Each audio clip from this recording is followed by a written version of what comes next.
June 2nd, the undeviating test.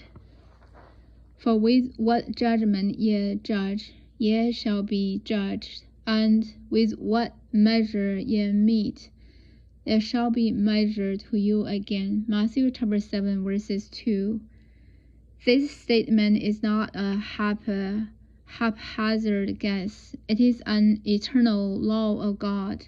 Whatever judgment you give, it is measured to you again. There is a difference between retaliation and retribution. Jesus says that the basis of life is retribution. With what measure ye mete, it shall be measured to you again. If you have been shrewd in finding out the defects in others, remember that will be exactly the measure given to you. Life serves back in the coin you pay. This law works from God's throne downwards.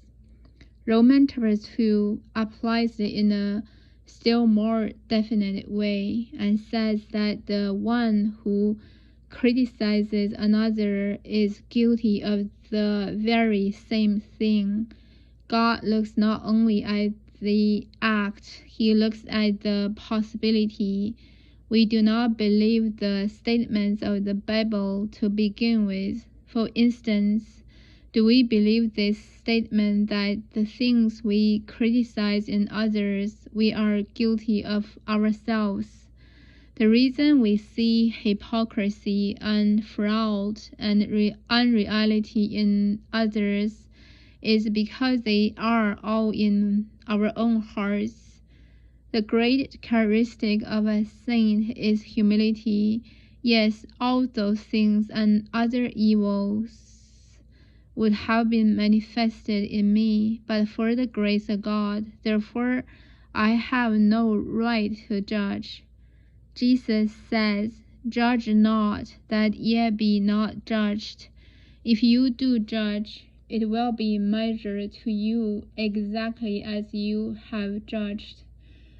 Who of us would dare to stand before God and say, "My God, judge me as I have judged my fellow men"? We have judged our fellow men as sinners. If God should judge us as like that, we would be in hell. God judges us through the marvelous atonement of Jesus Christ. Amen.